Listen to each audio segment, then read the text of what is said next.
إن الحمد لله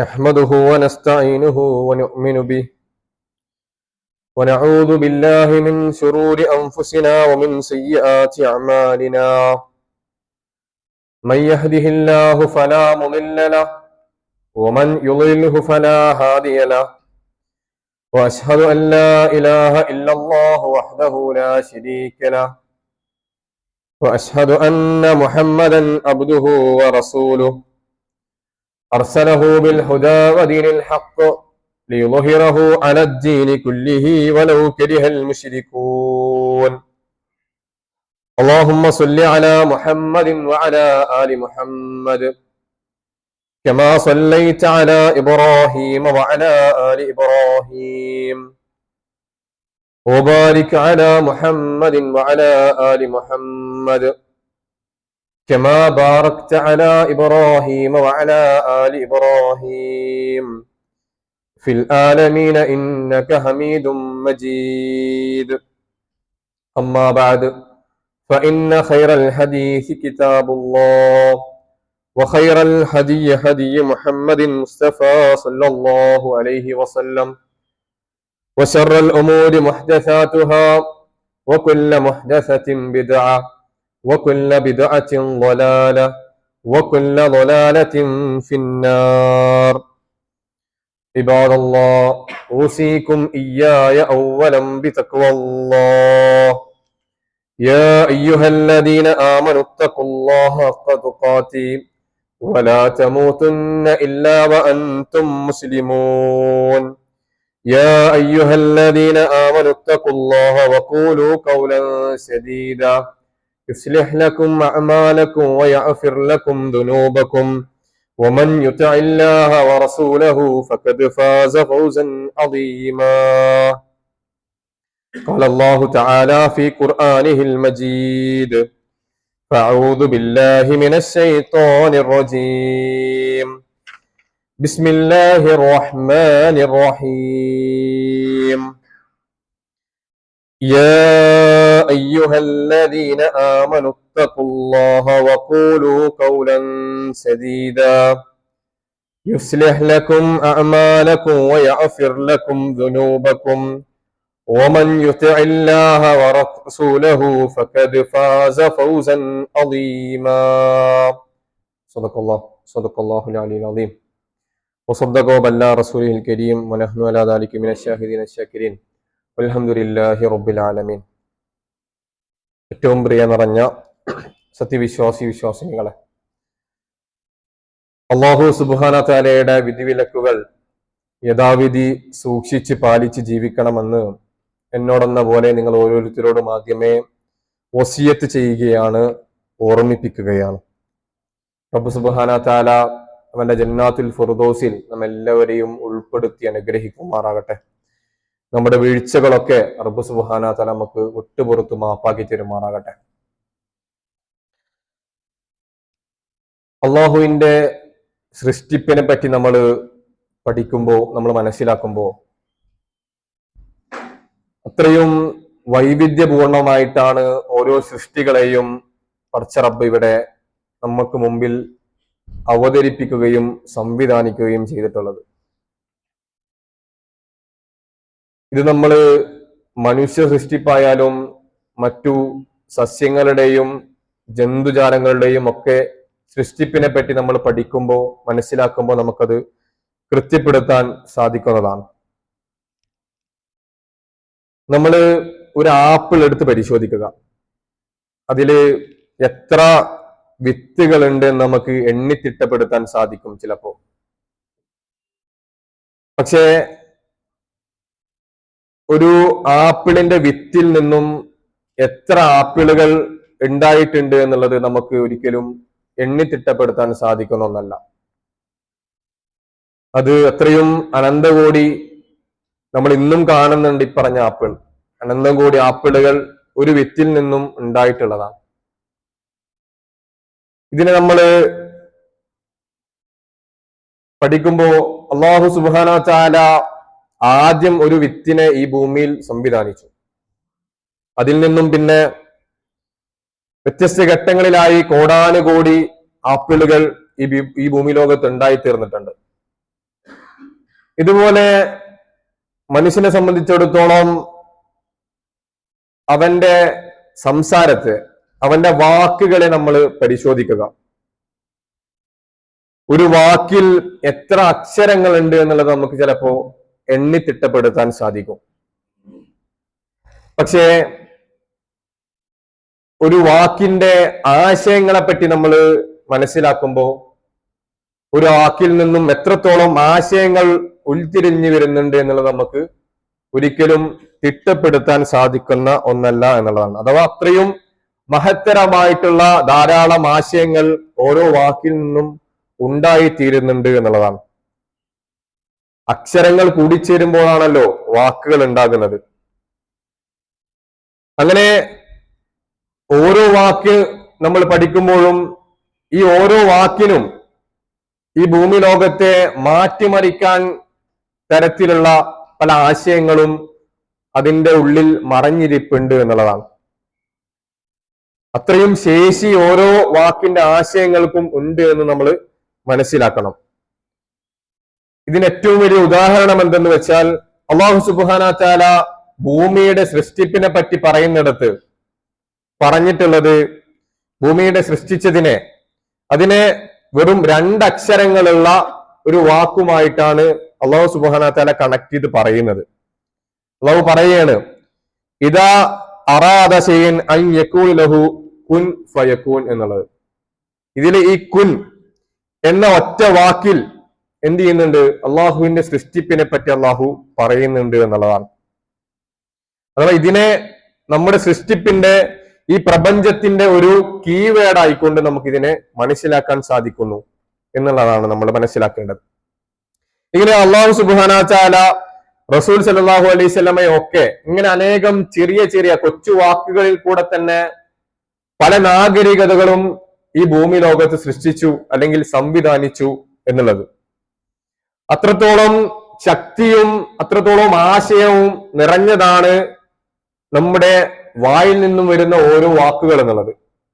പറഞ്ഞു വരുന്നത് എന്തെന്ന് വെച്ചാൽ, മനുഷ്യന്റെ ഹൃദയങ്ങളെ മാറ്റിമറിക്കാൻ ഉതകുന്ന തരത്തിൽ, അവന്റെ ജീവിതത്തെ തന്നെ ഇല്ലാതാക്കാനും അതോടൊപ്പം ജീവിതത്തെ പുനർജീവിപ്പിക്കാനും ഒക്കെ തരത്തിലുള്ള വാക്കുകൾ നമ്മുടെ ഭൂമി ലോകത്ത് നടമാടിക്കൊണ്ടിരിക്കുന്നു അല്ലെങ്കിൽ കടന്നുപോയിക്കൊണ്ടിരിക്കുന്നു എന്നുള്ളതാണ്.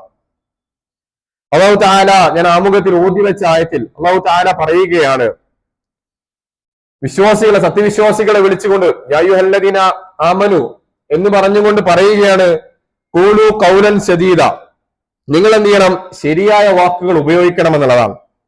നേരായ ചൊവ്വായ വാക്കുകൾ നിങ്ങൾ ഉപയോഗിക്കുന്നതിലൂടെ നിങ്ങൾക്ക് എന്താണ്, അതുകൊണ്ടുള്ള പ്രയോജനം എന്താണെന്ന് തുടർന്ന് അല്ലാഹു തആല നമ്മോട് പറയുകയാണ്, യുസ്ലിഹ് ലക്കും അഅമാലക്കും. എന്താണ്? നിങ്ങൾ നല്ല വാക്കുകൾ ഉപയോഗിക്കുമ്പോൾ അതിൽ നിന്ന് നിങ്ങൾക്ക് എന്തുണ്ട്? നിങ്ങളുടെ അമലുകളെ എന്ത് ചെയ്യും? അല്ലാഹു തആല നേരാക്കി തരും, നന്നാക്കി തരും എന്നുള്ളതാണ്. വീണ്ടും പറയുന്നു, വയഗ്ഫിർ ലക്കും ദുനൂബക്കും, അവൻ നിങ്ങളുടെ പാപങ്ങൾ പൊറുത്തു തരുമെന്നുള്ളതാണ്. വീണ്ടും പറയുന്നു, വമൻ യുതഇല്ലാഹ വറസൂലഹു ഫഖദ് ഫാസ ഫൗസൻ അളീമ. അഥവാ ഇതാൾ അനുസരിക്കുന്നുവോ അവർക്ക് എന്തുണ്ട്? അതിമഹത്തായ, ഇത്രയും വിശാലമായ നിറയെ സമ്മാനങ്ങൾ, അനുഗ്രഹങ്ങൾ അവർക്ക് നേടിയെടുക്കാനുണ്ട് എന്നുള്ളതാണ്. പ്രിയപ്പെട്ടവരെ, കർമ്മങ്ങൾ നന്നാക്കുവാനും പാപങ്ങൾ പൊറുക്കപ്പെടുവാനും അതോടൊപ്പം ഏറ്റവും ഉന്നതമായ വിജയം കൈവരിക്കുവാനും നമ്മുടെ നല്ല സംസാരങ്ങൾ കൊണ്ട്, നല്ല വാക്കുകൾ കൊണ്ട് നമുക്ക് നേടിയെടുക്കാൻ പറ്റുമെന്നുള്ളതാണ്. വളരെ നിസ്സാരമായ കാര്യമാണ് നമ്മുടെ സംസാരം, നമ്മുടെ വാക്പ്രയോഗങ്ങൾ. ഇതിൽ നിന്നും നമുക്ക് നേടിയെടുക്കാനുള്ള അനുഗ്രഹങ്ങളെ പറ്റി നമ്മൾ മനസ്സിലാക്കുമ്പോൾ അത് നമ്മൾ ഒന്നും ചിന്തിക്കാതെയാണ് നമ്മൾ പല സംസാരങ്ങളും നടത്താറ്. ഈ സംസാരത്തിലെ സൂക്ഷ്മത അത് എത്രത്തോളം ഒരു സത്യവിശ്വാസിയെ എത്രത്തോളം കൃത്യപ്പെടുത്തുന്നുണ്ട്, അവന്റെ ജീവിതത്തെ ചിട്ടപ്പെടുത്തുന്നുണ്ട് എന്നുള്ളത് നമ്മൾ മനസ്സിലാക്കണം. അപ്പോ ഇപ്പറഞ്ഞു വന്നത്, ഇങ്ങനെ അനേകം വാക്കുകളുടെ ഉടമകളാണ് നമ്മൾ ഓരോരുത്തരും. അള്ളാഹു നമ്മുടെ ശരീരത്തിൽ സംവിധാനിച്ചിട്ടുള്ള ഏറ്റവും പ്രധാനപ്പെട്ട 2 അവയവങ്ങളുണ്ട്. അതിലൊന്നാണ് നമ്മുടെ നാവും, മറ്റൊന്ന് നമ്മുടെ ചുണ്ടും എന്നുള്ളത്. എന്നിട്ട് അള്ളാഹു തആല തന്നെ പറയുന്നുണ്ട്, അലം നജ്അൽ ലഹു ഐനൈൻ വലിസാനം വശഫതൈൻ എന്നുള്ളത്. എന്താണ് പറയുന്നത്? രണ്ട് കണ്ണുകൾ നിങ്ങൾക്ക് തന്നില്ലേ എന്ന് പറയും. എന്നിട്ട് പറയുന്നു ഒരു നാക്കും രണ്ടും ചുണ്ടും നിങ്ങൾക്ക് ഞാൻ തന്നു. ഇതെന്തിനാണ് എന്ന് അല്ലാഹു തആല ചോദിക്കുന്നുണ്ട്. ഇതെന്തിനാണ്? നമുക്ക് നല്ല കാഴ്ചകൾ കാണാനും ഈ ഭൂമി ലോകത്തുള്ള കാഴ്ചകൾ നമുക്ക് കാണാനും അതിൽ നിന്നും നന്മകൾ നേടിയെടുക്കാനും അതോടൊപ്പം അതിലെ തിന്മകളെ പറ്റി നമ്മൾ ചർച്ച ചെയ്ത് അതിലെ തിന്മകളെ മായ്ച്ചു കളയാനും തിന്മകളെയൊക്കെ മാറ്റാനും അങ്ങനെ ചർച്ചകൾക്കും നല്ല കാഴ്ചകൾക്കും ഒക്കെ വേണ്ടിയിട്ടാണ് നിങ്ങൾക്ക് ഇത് സംവിധാനിച്ചു തന്നിട്ടുള്ളതെന്ന് അല്ലാഹു തആല നമ്മോട് ഓർമ്മിപ്പിക്കുകയാണ്. എന്നിട്ട് പറയുന്നു ഇത് നിങ്ങൾ എങ്ങനെയാണ് ഉപയോഗപ്പെടുത്തുന്നത് എന്നുള്ളതാണ്. അല്ലാഹു സുബ്ഹാനഹു വ തആല ഏറ്റവും നല്ല വാക്കിനെ നമ്മുടെ മുമ്പിൽ പരിചയപ്പെടുത്തുന്നത് കലിമത്തുൻ ത്വയ്യിബ എന്നുള്ളതാണ്. ഏറ്റവും നല്ല വാക്ക് എന്നുള്ളത് ഇതിനെ ചേർത്ത് പറയുന്നത് കശജറത്തിൻ ത്വയ്യിബത്ത് എന്നുള്ളതാണ്. അഥവാ ഏറ്റവും നല്ല വൃക്ഷത്തോടാണ് ഇതിനെ ഉപമിച്ചിട്ടുള്ളത്. ഒരു വൃക്ഷത്തെ പറ്റി നമ്മൾ പഠിക്കുമ്പോ അത് അത്രത്തോളം നീണ്ട കാലം ഈ ഭൂമിയിൽ നിന്നിട്ടുള്ള ഒരു വൃക്ഷമാണെങ്കിൽ അതിന്റെ വേര് ആഴ്ന്നു പോയിട്ടുള്ള ദൂരം നമുക്ക് അളന്ന് ചിട്ടപ്പെടുത്താനോ അല്ലെങ്കിൽ അതിനെ നമുക്ക് തേടി പോവാനോ സാധിക്കില്ല. അത്രയും ആഴത്തിൽ അത് ഇറങ്ങിച്ചെത്തിട്ടുണ്ടായിരിക്കും. ഇതുപോലെയാണ് നല്ല വാക്കുകളെ അല്ലാഹു തആല നമ്മോട് പരിചയപ്പെടുത്തുന്നത്. അഥവാ നമ്മുടെ നല്ല സംസാരങ്ങൾ നല്ല പെരുമാറ്റങ്ങൾ അത് ഈ ഭൂമി ലോകത്ത് നമ്മെ നിലനിൽക്കുന്നതിൽ നമ്മുടെ നിലനിൽപ്പിന്റെ ഏറ്റവും പ്രധാനപ്പെട്ട ഒരു ഭാഗമായിട്ടാണ് അല്ലാഹു തആല നമ്മുടെ മുമ്പിൽ ഓർമ്മിപ്പിക്കുന്നത് എന്നുള്ളതാണ്. പ്രിയപ്പെട്ടവരെ, ഇങ്ങനെ ഖുർആൻ വാക്കുകളെ പറ്റി വിശദീകരിക്കുന്നിടത്ത് വ്യത്യസ്ത തരം ഉദാഹരണങ്ങൾ നമ്മുടെ മുമ്പിൽ പറഞ്ഞു വെക്കുന്നുണ്ട്. ഒരു സ്ഥലത്ത് പറയുന്നത് കൗലൻ ലയ്യൻ എന്നുള്ളതാണ്, അഥവാ മൃദുവായിട്ടുള്ള സൗമ്യമായിട്ടുള്ള വാക്കുകൾ എന്നുള്ളതാണ്.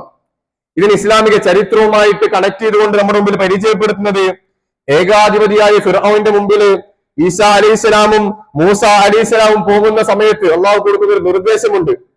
അവിടെ നിങ്ങൾ എത്രയും വലിയ ഏകാധിപതിയുടെ മുമ്പിൽ നിങ്ങൾ പോകുമ്പോഴും അവരെ ഉപദ്രവിക്കാത്ത തരത്തിൽ വളരെ സൗമ്യമായ രീതിയിലാണ് നിങ്ങൾ അവരോടുമായി പെരുമാറേണ്ടത്. അവർക്ക് ആശയങ്ങൾ നിങ്ങൾ കൈമാറേണ്ടത് വളരെ സൗമ്യമായ രീതിയിലാണെന്ന് അല്ലാഹു തആല പരിചയപ്പെടുത്തി കൊടുക്കുകയാണ്, പഠിപ്പിച്ചു കൊടുക്കുകയാണ്. അഥവാ എവിടെ ചെന്നെത്തുമ്പോഴും നമ്മൾ എത്ര വലിയ ആളുടെ മുമ്പിലായാലും എത്ര ചെറിയ ആളുടെ മുമ്പിലായാലും വളരെ സൗമ്യമായിട്ട് പെരുമാറാൻ സംസാരിക്കാൻ നമുക്ക് സാധിക്കണം എന്നുള്ളതാണ്. അവിടെയാണ് നമ്മുടെ ജീവിത വിജയത്തിന്റെ അടിസ്ഥാനം ഇരിക്കുന്നത് എന്നുള്ളത് നമ്മൾ മനസ്സിലാക്കണം. ഇതുപോലെ തന്നെ ഖൗലൻ മഅറൂഫ, ഏറ്റവും നല്ല വാക്കിനെ പറഞ്ഞ മറ്റൊരു പദപ്രയോഗമാണ് ഖുർആനിൽ. ഇങ്ങനെയൊക്കെ പറഞ്ഞു വന്നിട്ട് റസൂൽ സല്ലല്ലാഹു അലൈഹി വസല്ലമ പഠിപ്പിച്ചിട്ടുള്ള ഏറ്റവും പ്രാഥമികമായിട്ടുള്ള ഒരു പാഠമുണ്ട്. നമ്മൾ അധികം കേട്ടിട്ടുള്ള ഒരു ഹദീസാണ്. മൻ കാന യുഅ്മിനു ബില്ലാഹി വൽ യൗമിൽ ആഖിർ ഫല്യകുൽ ഖൈറൻ ഔ ലിയസ്മുത് എന്നുള്ളത്. എന്താണ് അതിലൂടെ പറയുന്നത്? ആരെങ്കിലും അള്ളാഹുവിലും അന്ത്യദിനത്തിലും വിശ്വസിക്കുന്ന ഒരാളെ സംബന്ധിച്ചിടത്തോളം അവൻ എന്താണ് നല്ലത് പറയട്ടെ, ഇല്ലെങ്കിൽ അവൻ എന്ത് ചെയ്യണം? മിണ്ടാതിരിക്കാനാ പറഞ്ഞത്, അല്ലാതെ വളവള വർത്താനം പറയാനല്ല. നല്ലത് പറയാൻ ഇല്ലെങ്കിൽ അവൻ എന്ത് ചെയ്യണം? മിണ്ടാതിരിക്കണം എന്നുള്ളതാണ്. പ്രത്യേകിച്ച് ഈ ആധുനിക കാലത്തൊക്കെ പ്രിയപ്പെട്ടവരെ നമ്മൾ അത്രത്തോളം സൂക്ഷ്മതയോട് കൂടിയിട്ട് നമ്മൾ പെരുമാറണം, സംസാരിക്കണം എന്നുള്ളതാണ് ഞാൻ പറഞ്ഞു വരുന്നത്.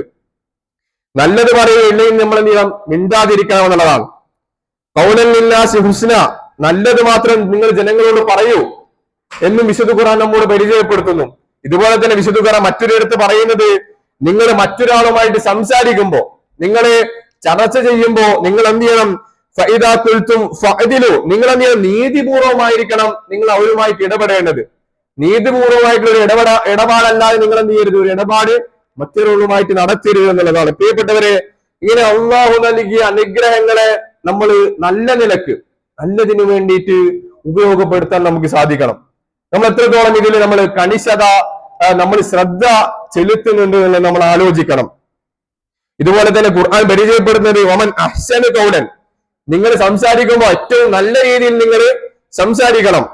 ഇതില് അല്ലാഹു തആല പരിചയപ്പെടുത്തുന്നത് സംസാരത്തെ മാത്രമല്ല, ഈ നല്ലത് സംസാരിക്കുന്ന ആളെ സംബന്ധിച്ചിടത്തോളം അവനക്ക് വലിയ അനുഗ്രഹങ്ങളാണ് നാളെ പരലോകത്ത് ചെന്നാൽ കിട്ടാനിരിക്കുന്നതെന്ന് അല്ലാഹു തആല നമ്മോട് ഓർമ്മിപ്പിക്കുകയാണ്. റസൂൽ പറയുന്നുണ്ട്, ഒരു മനുഷ്യനെ സംബന്ധിച്ചിടത്തോളം അവന്റെ മനസ്സ് നന്നാവണമെന്ന്. ഈ മനസ്സ് നന്നാവുന്നതിന്റെ ഏറ്റവും പ്രധാനപ്പെട്ട അടിസ്ഥാനം അത് അവരുടെ നാവ് നന്നാവുന്നതിലൂടെയാണെന്നുള്ളതാണ്. നാവ് നന്നാവുന്നതിലൂടെ എന്ത് ചെയ്യും? അവന്റെ മനസ്സ് നന്നാവും എന്നുള്ളതാണ്. സ്വാഭാവികമായിട്ടും എന്ത് ചെയ്യും?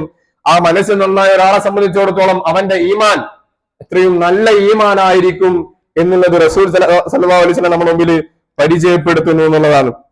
അവസാനമായിട്ട് നിങ്ങളുടെ മുമ്പിൽ പരിചയപ്പെടുത്താനുള്ളത്, ഒരു മനുഷ്യനെ സംബന്ധിച്ചിടത്തോളം അവന്റെ മനുഷ്യത്വം എന്നുള്ളത് യഥാർത്ഥത്തിൽ അവന്റെ പുറമെ കാണുന്ന ഈ ബോഡിയോ ശരീരമോ അല്ലെങ്കിൽ അവന്റെ ഈ നാട്ടു നടപ്പുകളോ ഒന്നും അല്ല എന്നുള്ളതാണ്. അത് ഒരു കവി പറഞ്ഞു വെക്കുന്നത് ലിസാൻ ഫറ്റാൻ ഇസ്ഫുൻ, ഒരു മനുഷ്യനെ സംബന്ധിച്ചിടത്തോളം ഒരു മനുഷ്യൻ എന്ന് പറഞ്ഞാൽ അവന്റെ പകുതി അവന്റെ നാവാണ് എന്നുള്ളതാണ്. ഒരു മനുഷ്യന്റെ പകുതി അവന്റെ നാവാണെന്നുള്ളതാണ്. മറ്റേ പകുതി എന്താണ്? വനിസ്ഫും ഫആദഹു, മറ്റേ പകുതി എന്താണ്? അവന്റെ ബുദ്ധിയും വിവേകവുമാണ് എന്നുള്ളതാണ്. നമ്മുടെ ജീവിതത്തെ സംബന്ധിച്ചിടത്തോളം ജീവിതത്തെ നിർണ്ണയിക്കുന്ന ഏറ്റവും പ്രധാനപ്പെട്ട ഘടകമാണ് നമ്മുടെ നാവ് എന്നുള്ളത്. നിങ്ങൾ അനേകം കേട്ടിട്ടുണ്ടായിരിക്കും നമ്മുടെ സംസാരത്തെ പറ്റിയിട്ടും നാവിന്റെ ഉപയോഗത്തെ പറ്റിയിട്ടും ഒക്കെ. ഇതെന്താന്ന് വെച്ചാൽ, നമുക്ക് ഒരു വടി കൊണ്ട് അടിക്കുന്ന അടി ചിലപ്പോ ആ വേദന മാറിക്കഴിഞ്ഞാൽ അത് പോവും. പക്ഷെ നമ്മൾ വാക്കാൽ നടത്തുന്ന അടി, വാക്കാൽ നമ്മുടെ നാവ് കൊണ്ട് നമ്മൾ നടത്തുന്ന മോശമായിട്ടുള്ള പ്രവർത്തനങ്ങൾ, അത് എത്ര കാലം നീണ്ടാലും നമ്മുടെ ജീവിതത്തിൽ അത് വിട്ടുപോകില്ല എന്നുള്ളത് നമുക്ക് പല അനുഭവങ്ങളും നമ്മുടെ മുമ്പിലുണ്ട്. അത് അത്രയും വലിയ ഗുരുതരമായ ഒരു തെറ്റ് തന്നെയാണത്. അത് എന്നും നമ്മുടെ ജീവിതത്തിൽ നിലനിൽക്കുന്ന, എന്നും എപ്പോഴും നമ്മുടെ ജീവിതത്തിൽ എത്ര നമ്മൾ മറക്കാൻ ശ്രമിച്ചാലും നമ്മുടെ ജീവിതത്തിൽ ചേർന്ന് നിൽക്കുന്ന ഒന്നാണത്, പറ്റിപ്പിടിച്ച് നിൽക്കുന്ന ഒന്നാണത്. നാവ് കൊണ്ടുണ്ടാക്കുന്ന മുറിവ് അത് നമുക്ക് ഒരിക്കലും മായ്ച്ചു കളയാൻ സാധിക്കില്ല എന്നുള്ളതാണ്. ഏറ്റവും നല്ലത് പറഞ്ഞുകൊണ്ട് ജീവിതത്തെ, ഇസ്ലാമിനെ കൂടുതൽ പരിചയപ്പെടുത്താൻ നമുക്ക് സാധിക്കണം. പറഞ്ഞു വന്നത്, ഓരോ വാക്കിൽ അടങ്ങിയിരിക്കുന്ന ആശയം അത് കൃത്യതയോടുകൂടി വ്യക്തതയോടുകൂടി നമ്മൾ മനസ്സിലാക്കിക്കൊണ്ട് തന്നെ സംസാരിക്കാൻ നമുക്ക് സാധിക്കണം. അങ്ങനെ ആമുഖത്തിൽ പറഞ്ഞു വെച്ചതുപോലെ നമ്മുടെ സംസാരത്തെ, നമ്മുടെ ഇടപെടലുകളെ ഒക്കെ കർമ്മങ്ങളെ നന്നാക്കുന്നതും അതുപോലെ തന്നെ പാപങ്ങളെ പൊറുക്കുന്നതും ഇതോടൊപ്പം ഇഹപര വിജയത്തിനുള്ള കാരണമായി തീരുന്ന നല്ല വാക്കുകൾ ജീവിതത്തിൽ ചേർത്ത് വെക്കാൻ പ്രിയപ്പെട്ടവരെ നമുക്ക് സാധിക്കണം. ചുരുക്കി പറഞ്ഞത്, ഏറ്റവും വലിയൊരു ആയുധമാണ് നമ്മുടെ സംസാരവും നമ്മുടെ വാക്കുകളും എന്നുള്ളത്. അതിന് ഏറ്റവും കൃത്യതയോടുകൂടിയിട്ട് വ്യക്തതയോടുകൂടി ഉപയോഗപ്പെടുത്താൻ നമുക്ക് സാധിക്കണം. അതിനുള്ള ഏറ്റവും നല്ലൊരു വഴി, നല്ലൊരു സമയമാണ് നമ്മുടെ മുമ്പിൽ ആഗതമായിട്ടുള്ളത്. വിശുദ്ധ റമദാൻ നമ്മുടെ മുമ്പിലേക്ക് ആഗതമാവാൻ ഇനി വെറും മാസങ്ങൾ മാത്രമേ ഉള്ളൂ. നമ്മൾ വിരലിലെണ്ണുന്ന ദിവസങ്ങൾ മാത്രമേ റമദാനിലേക്ക് എത്തിച്ചേരാനുള്ളൂ. ഇവിടെ നമ്മൾ പ്രാർത്ഥിക്കാറുണ്ട്, അല്ലാഹുമ്മ ബാരിക് ലനാ ഫീ റജബിൻ വ ശഅബാൻ വ ബല്ലിഗ്നാ ശഹ്റ റമദാൻ എന്നുള്ളത്. എന്താണ് ആ പ്രാർത്ഥന? അല്ലാഹുവേ, റജബും ശഅബാനും ഞങ്ങൾക്ക് എന്ത് ചെയ്യണം? അതിൽ ഞങ്ങൾക്ക് അനുഗ്രഹം നൽകണമേ എന്ന് പറഞ്ഞിട്ട് പിന്നെ ഞങ്ങൾ എന്ത് ചെയ്യണം? ബല്ലിഗ്നാ റമദാൻ, ഞങ്ങളെ റമദാനിലേക്ക് എത്തിക്കണേ എന്ന് പ്രാർത്ഥിക്കാൻ.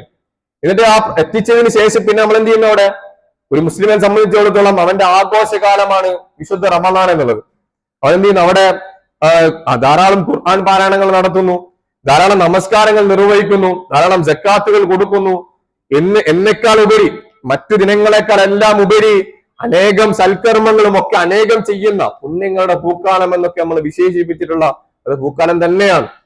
അതിനുവേണ്ടി നമ്മൾ ഇപ്പോഴേ ഒരുങ്ങണം. അതുകൊണ്ട് തന്നെയാണ് ഇത്രയും നേരത്തെ തന്നെ നിങ്ങളുടെ മുമ്പിൽ ഞാനത് പരിചയപ്പെടുത്തി വെക്കുക. നമ്മുടെ പ്രാർത്ഥനയിൽ നിരന്തരമുള്ള ഒരു പ്രാർത്ഥനയായിട്ട് ഈ പ്രാർത്ഥന കൊണ്ടുവരണം. അല്ലാഹുമ്മ ബാരിക് ലനാ ഫീ റജബിൻ വ ശഅബാൻ വ ബല്ലിഗ്നാ ശഹ്റ റമദാൻ എന്നുള്ളത്. പ്രിയപ്പെട്ടവരെ, റമദാനിലേക്ക് എത്തിക്കാനുള്ള ഭാഗ്യം, റമദാനിൽ ഒരുമിച്ച് കൂടാനുള്ള ഭാഗ്യം പടച്ച റബ്ബ് നമുക്ക് പ്രദാനം ചെയ്യുമാറാകട്ടെ. അതോടൊപ്പം നമ്മുടെ സംസാരത്തെയും നമ്മുടെ നാവിനെയും ഒക്കെ നല്ല രീതിയിൽ ഉപയോഗപ്പെടുത്താൻ നമുക്ക് സാധിക്കട്ടെ. നമ്മുടെ വീഴ്ചകൾ റബ്ബ് സുബ്ഹാനഹു വ തആല നമുക്ക് വിട്ടുപുറത്ത് മാപ്പാക്കി തരുമാറാകട്ടെ. നാഥാ, ഞങ്ങൾ പാപികളാണ് നാഥാ, ഞങ്ങളുടെ പാപങ്ങൾ നീ പുറത്തു തരണമേ നാഥാ. ഞങ്ങളുടെ വീഴ്ചകൾ നീ വിട്ടുപുറത്ത് മാപ്പാക്കി തരണമേ നാഥാ.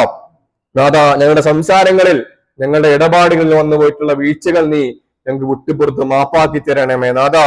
ഞങ്ങൾ നിന്നോട് പ്രായശ്ചിത്തം തേടുന്നു നാഥാ. ഞങ്ങളുടെ എല്ലാ പാപങ്ങളും നീ പുറത്തു തരണമേ നാഥാ. വാഖൂലി ഖൗലി ഹാദാ അസ്തഗ്ഫിറുല്ലാഹ ലി വലക്കും വലിസാഇൽ മുഅ്മിനീൻ ഫഇന്നഹു ഹുവൽ ഗഫൂറുർ റഹീം.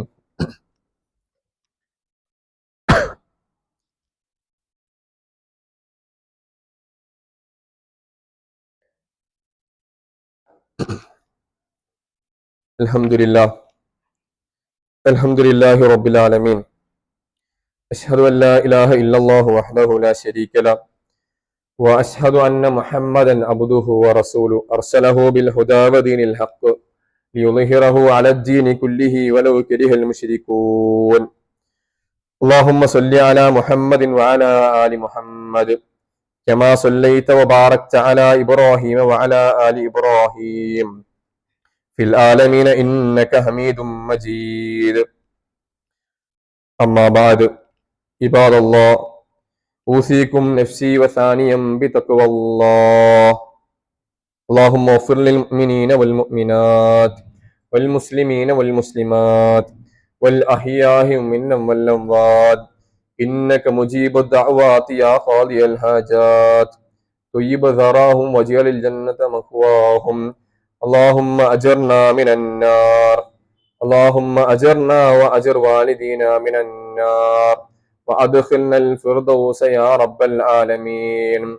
اللهم بارك لنا في رجب وشعبان وبلغنا شهر رمضان. اللهم بارك لنا في رجب وشعبان وبلغنا شهر رمضان ووفقنا فيه للصيام والقيام وتلاوة القرآن. ربنا تقبل منا إنك أنت السميع العليم وتب علينا إنك أنت التواب الرحيم. أقم الصلاة.